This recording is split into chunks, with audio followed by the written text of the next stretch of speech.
गठबंधन होता है, हरीश चौधरी, उम्मीदवार बेनीवाल साथ देखने को मिलेंगे। है 8वीं तक गांव में पढ़ाई की, 10वीं आपके गांव में हीरा गिडानी में वहाँ बुआ जी के यहाँ पर रहते थे, और उसके बाद में 10वीं के बाद में मजदूरी पे चले गए थे। आप जिस दौर के अंदर आपकी नौकरी थी, एक बहुत अपने आप के अंदर एक बहुत बड़ी बात थी। नहीं लगा कि ये रिस्क ले रहे हैं, नौकरी छोड़ रहे हैं, बिजनेस के अंदर जा रहे हैं, क्या पता सही होगा गलत होगा? ये सीट तो पक्की आरएलपी के खाते में जाएगी और अपना भाई जीतेगा। कभी बात हुई चौधरी साहब से फिर चुनाव हारने के बाद? नमस्कार दोस्तों, हिंदुस्तान के अंदर लोकसभा के चुनाव आने ही वाले हैं। चुनावों से ठीक पहले राजनीतिक सरगर्मियां भी बढ़ चुकी है, और मेरे साथ में आज आप सभी लोग जानते हैं, वो किसी परिचय के मोहताज नहीं है। मेरे साथ में आरएलपी के नेता उम्मीदवार बेनीवाल हैं, और लोकसभा चुनावों के लिहाज से देखते हुए उम्मीदवार बेनीवाल से व उम्मीदवार बेनीवाल के पारिवारिक जीवन से जुड़ी हुई तमाम बातों पर आज हम विस्तारित रूप से चर्चा करते हैं। उमेश जी, सबसे पहले तो आपका स्वागत है हमारे चैनल के माध्यम से। नमस्कार जी चंदन जी, आपका भी बहुत बहुत स्वागत। उम्मीदवार बेनीवाल को बाड़मेर जैसलमेर की राजनीति में हर कोई जानता है। मेरा पहला सवाल आपसे यही रहेगा, इस बार लोकसभा के चुनाव आ रहे हैं, क्या अपना भाग्य उम्मीदवार बेनीवाल आजमाने जा रहे हैं? बिल्कुल, आरएलपी पार्टी की तरफ से और गठबंधन की भी बात चल रही है। जो भी परिस्थितियां होगी, चुनाव बिल्कुल लड़ेंगे, और लोगों का मन है और बाड़मेर की जनता का जो मन है उसी अनुसार हम आगे का निर्णय लिया है, और जनता का मन यही है कि चुनाव लड़ना चाहिए। तो जैसी परिस्थितियां बनेगी उसके अनुसार निर्णय लिया जाएगा और चुनाव लड़ा जाएगा। गठबंधन की जो कोशिश आपने जिक्र किया, किसके साथ चल रही है? अब देखो, नेताजी की ऊपर लेवल पे बात चल रही है, और जो भी अनुकूल माहौल रहेगा और जिस तरफ ठीक रहेगा उस तरफ गठबंधन हो जाएगा और चुनाव लड़ेंगे। लेकिन काफ़ी लोग ये भी कयास लगा रहे हैं कि अगर गठबंधन होता है तो फिर नागौर की सीट पे कॉम्प्रोमाइज़ होता है या बाड़मेर के अंदर होता है। इस प्रकार की थ्योरी भी सोशल मीडिया के माध्यम से चल रही है। वो जैसी परिस्थितियां होगी वैसा देखा जाएगा, लेकिन चुनाव जरूर लड़ेंगे। आप विधानसभा चुनाव जो अभी बीते हैं इनकी बात करें तो कहीं ना कहीं आपकी हार के बड़े चर्चे हो रहे हैं, और सिर्फ बाड़मेर ही नहीं बल्कि राजस्थान की तमाम जगहों से लोग आपके बारे में लिख रहे हैं। क्या कहेंगे? जिस तरह से चुनाव तो काफ़ी लोग लड़ते हैं, हारते भी हैं, जीतते भी हैं, लेकिन आपका जो व्यक्तित्व है, आपका जो किरदार है, वो लोग कहीं ना कहीं हट के मानते हैं। बिल्कुल, हमारा तो यही प्रयास रहेगा कि राजनीति के अंदर भी स्वच्छता है, एकदम पारदर्शिता हो।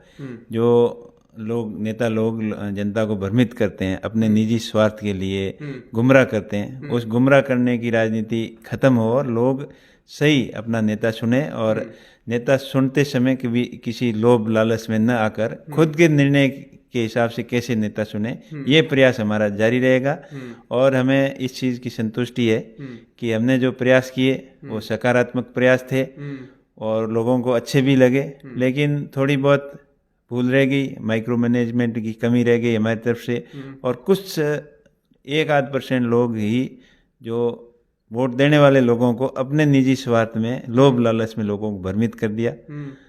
तो हमारा प्रयास यही रहेगा कि राजनीति के अंदर स्वच्छता आए, पारदर्शिता आए, कूटनीतिक छल कपट इनसे दूर रहकर और मतदाता अपने मन से नेता चुने, इस दिशा में हमारा प्रयास लगातार जारी रहेगा। विधानसभा चुनाव के बाद में हमारी कभी मुलाकात नहीं हुई, चर्चा नहीं हुई, तो एक जो बात थी वो मैं हमेशा आपसे पूछना चाहता था। चुनावों के ऐन बाद आपने कहा था कि धन बल जीत गया, मन बल हार गया, और वो जो आपका शब्द था वो सोशल मीडिया पे बड़ा ट्रेंड हुआ। लोग भावुकता के माध्यम से अलग अलग बातें भी सोशल मीडिया के माध्यम से लिख रहे हैं। क्या पूरा घटनाक्रम था उस दिन का? देखिए, उम्मीद कार्यकर्ताओं को पूरी थी, और पूरे राजस्थान के लोगों को, पश्चिम राजस्थान के विशेषकर लोग जो जानते हैं कि ये सीट तो पक्की आरएलपी के खाते में जाएगी और अपना भाई जीतेगा।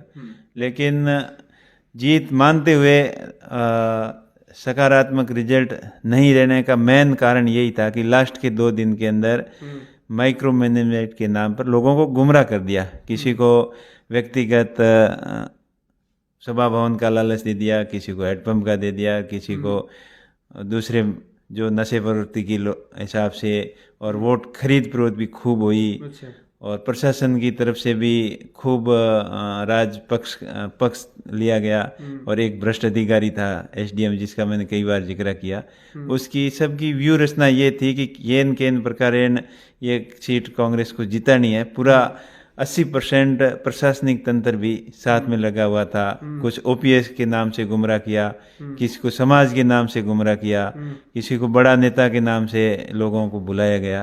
तो कूटनीतिक से, चल कपट से चुनाव जीत गया। और हकीकत यही थी कि उस चुनाव के अंदर पैसा सबके ऊपर भारी पड़ गया। लोगों का मन था वोट देने का और दिया भी था, पर कुछ लोगों का मन होते हुए भी लालच में, लोभ में और उनको चेंज कर दिया गया। तो वो अब वर्ड कोई निकलते हैं तो कोई बनावटी नहीं होते हैं। वो जो आत्मा में अच्छे मन में था वो आ गया, और जो बोला था मैंने सही बोला, और कोई उसमें गलत नहीं था। और हकीकत यही थी कि लोगों के मन के ऊपर धन भारी पड़ गया था। आपकी छवि एक राजनेता के साथ साथ एक भामाशाह की भी छवि है, समाज सेवा भी आप करते हैं। शिक्षा के क्षेत्र में आपने काफ़ी अच्छा काम किया है और कर भी रहे हैं। आने वाले दिनों के अंदर आप क्या करने वाले हैं कुछ नया शिक्षा के क्षेत्र में? देखिए, मैंने जो स्मार्ट एजुकेशन, जो डिजिटल क्लासरूम की जो शुरुआत की है, तो वो एक अच्छी पहल है। और आने वाले समय में एजुकेशन ही सब कुछ है। और जब राजनीति के अंदर भी जब पढ़े लोग लिखे और समझदार लोग होंगे तो भाई अपने सही नेता का चुनाव करेंगे। और वैसे भी हर जिंदगी के अंदर आगे बढ़ने के लिए शिक्षा बहुत ज़रूरी है। जो मैंने प्रयास किया तो उससे एक शिक्षा के अंदर गुणवत्ता आएगी।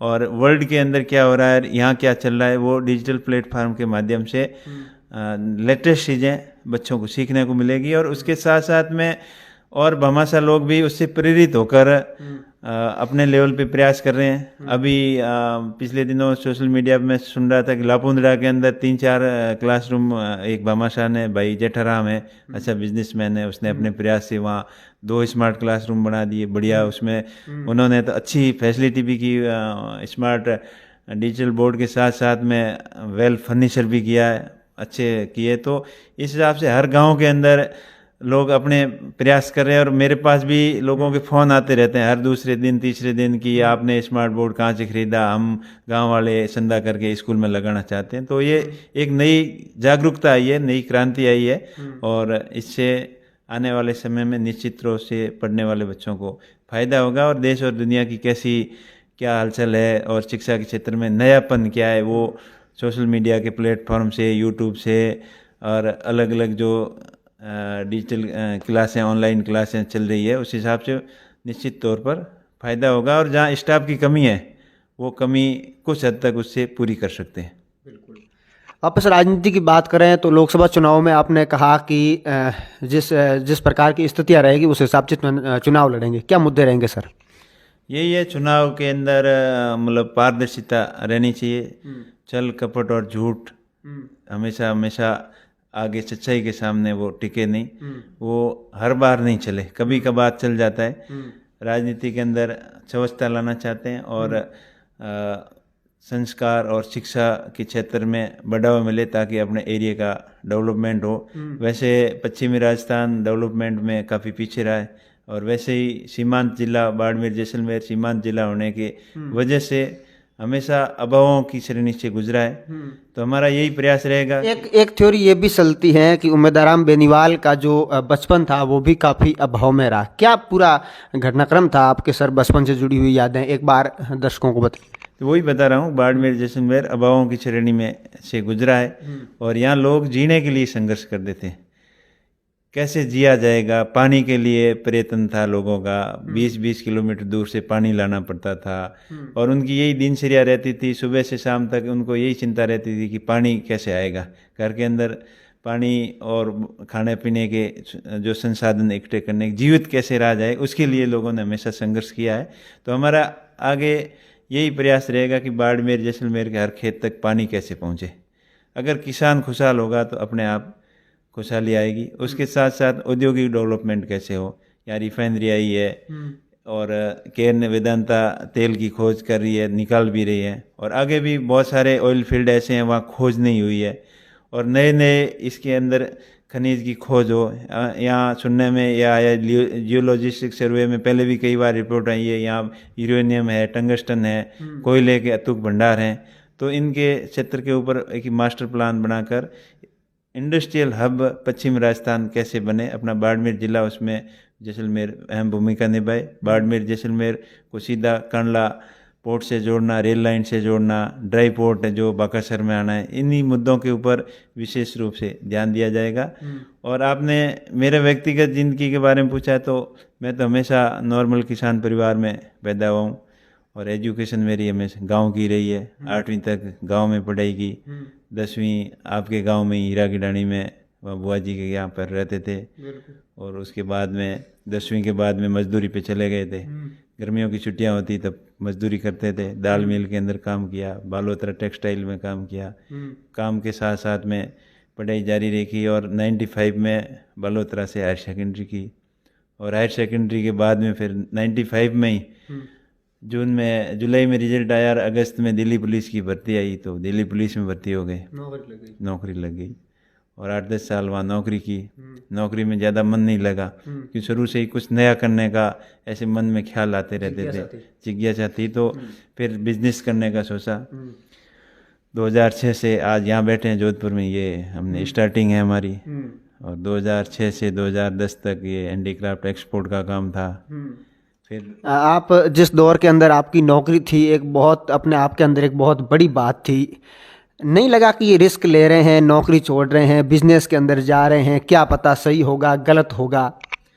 वैसे चुनौतियों से सामना करना हमारी फितरत में है और हमारे हमेशा हिम्मत को आगे रखा, मतलब हिम्मत नहीं आ रही कि हम ये कर सकते हैं। तो मुझे खुद पे पूरा भरोसा था कि जितना नौकरी में कमा रहे हैं उससे ज़्यादा बिजनेस में कर सकते हैं, तब जाके ये स्टेप लिया। और उसके साथ भगवान की मेहरबानी से आज दिन तक बढ़िया चल रहा है। और 2010 में गांव वालों ने सरपंच बना दिया मिसेज को और 10 से 15 तक सरपंच रहे। इसके साथ साथ में कंस्ट्रक्शन लाइन में काम किया और हमेशा लोगों के साथ में जुड़ाव रहा। सोलर इंडस्ट्रीज में भी खूब काम किया। और अभी फ़िलहाल 2018 आते आते ऐसी परिस्थितियाँ बनी थी, पिछली बार चुनाव लड़ा और दुर्भाग्यवश सफलता नहीं मिली। इस बार की तरह पिछली बार तो थोड़ा मार्जिन ज़्यादा था, 13,000 का गैप था, पर इस बार तो सिर्फ 900 से अटक गए। बट हमेशा प्रयास यही रहता है कि कुछ अच्छा करने का और किसी भी चुनौतियों से सामना करने से जुनून के साथ में करते हैं, कभी हिम्मत नहीं हारते। आपने कहा गठबंधन हो रहा है आरएलपी पार्टी का, आप बेनीवाल साहब से भी कल मिल के आए थे जयपुर शायद, क्या आखिर चल क्या रहा है, किस प्रकार से गठबंधन कब तक क्लियर हो जाएगी स्थितियाँ? अब देखो वो तो बड़े लेवल की बात है और जो पार्टी के लिए अच्छा होगा, आगे फ्यूचर के लिए अच्छा होगा और उसी के ऊपर बातचीत चल रही है। पर जो होगा वो बहुत अच्छा होगा। गठबंधन होता है, हरीश चौधरी उम्मीदवार बेनीवाल साथ देखने को मिलेंगे? देखो ऐसी परिस्थितियां तो शायद ही हो, पर हो सकता है। राजनीति के अंदर कुछ कहना असंभव नहीं है। ऐसी परिस्थिति बात हुई चौधरी साहब से फिर चुनाव हारने के बाद? नहीं, ऐसी कभी बात नहीं हुई। क्यों? धन्यवाद सर हमसे बात करने के लिए। ये आरएलपी के नेता उम्मीदवार बेनीवाल थे और इन्होंने हर मुद्दे पर बेबाकी से अपनी राय रखी। उम्मीदवार बेनीवाल ने अपने शुरुआत के संघर्ष के दिनों के बारे में भी विस्तार पूर्वक बात बताई व साथ ही साथ राजनीतिक रूप से भी उम्मीदवार बेनीवाल ने खुलकर चर्चा की। बहुत बहुत धन्यवाद आप सभी साथियों का।